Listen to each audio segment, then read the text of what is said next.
Hello ನಮಸ್ತೆ ಸ್ನೇಹಿತರೆ, ಇವತ್ತು ರಾಗಿ ರೊಟ್ಟಿ ಮಾಡೋದು ನೋಡೋಣ ಬನ್ನಿ.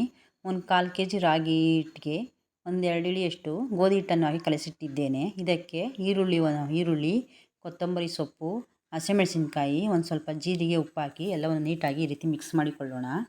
ಮಿಕ್ಸ್ ಮಾಡಿದ ಮೇಲೆ ಈ ರೀತಿ ತವಾ ಕಾದ ಮೇಲೆ ಈ ರೀತಿ ಹಾಕಿ ರಾಗಿ ರೊಟ್ಟಿಯನ್ನು ತೆಳುವಾಗಿ ಬಳಿಯಬೇಕು. ಈ ರೀತಿ ಬಳಿದರೆ ರಾಗಿ ರೊಟ್ಟಿ ತುಂಬ ಚೆನ್ನಾಗಿ ಬರ್ತದೆ, ತೆಳುವಾಗಿ ಬರುತ್ತದೆ.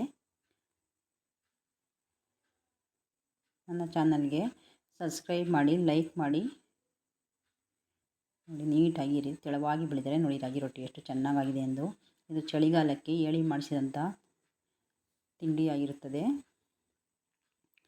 ಎಲ್ಲ ಕಡೆ ಎಣ್ಣೆ ಬೆದ್ದು ನೀಟಾಗಿ ನಿಧಾನವಾಗಿ ಎಬ್ಬಿಕೊಳ್ಳಬೇಕು, ಇಲ್ಲವಾದರೆ ಕಿತ್ತಿ ಹೋಗುತ್ತದೆ ರಾಗಿ ರೊಟ್ಟಿ. ಈ ರೀತಿ ನೀಟಾಗಿ ಎಲ್ಲವನ್ನು ಒಂದು ಸಮನಾಗಿ ತೆಗೆದು ಉಲ್ಟಾ ಮಾಡಿ ಬೇಯಿಸಿದರೆ ರಾಗಿ ರೊಟ್ಟಿ ಎರಡು ಬದಿಯೂ ಚೆನ್ನಾಗಿ ಬೇಯಿಸಿದರೆ ರಾಗಿ ರೊಟ್ಟಿ ಚೆನ್ನಾಗಿ ಬೆಂದು ರೆಡಿಯಾಗಿರುತ್ತದೆ. ಇದಕ್ಕೆ ಉಪ್ಪೆಸರು ಖಾರ ಹಾಕಿಕೊಂಡು ತುಪ್ಪ ಹಾಕಿಕೊಂಡು ತಿಂದರೆ ತುಂಬ ರುಚಿಕರವಾಗಿರುತ್ತೆ. ನೋಡಿ, ರಾಗಿ ರೊಟ್ಟಿ ರೆಡಿಯಾಗಿದೆ. ಈಗ ಇದಕ್ಕೆ ಉಪ್ಪೆಸರು ಖಾರ ಹಾಕಿಕೊಳ್ಳೋಣ.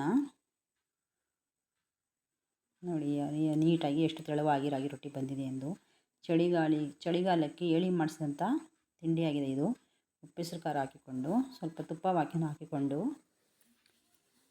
ಮಿಕ್ಸ್ ಮಾಡಿ ತಿಂದರೆ ತುಂಬ ರುಚಿಕರವಾಗಿರ್ತದೆ. ನೀವು ಮನೆಯಲ್ಲಿ ಮಾಡಿ ಹೇಗಿದೆ ಎಂದು ಕಮೆಂಟ್ ಮಾಡಿ.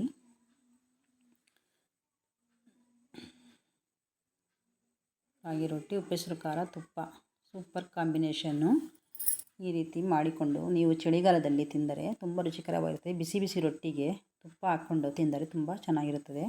ನೋಡಿ, ಉಪ್ಪೆಸರು ಖಾರ ಸ್ವಲ್ಪ ಹಾಕ್ಕೊಂಡು ತುಪ್ಪ ಹಾಕಿಕೊಂಡು ಈ ರೀತಿ ತಿಂದರೆ ತುಂಬ ರುಚಿಕರವಾಗಿರುತ್ತದೆ. ನೀವು ಮನೆಯಲ್ಲಿ ಒಮ್ಮೆ ಟ್ರೈ ಮಾಡಿ, ಸೂಪರಾಗಿದೆ.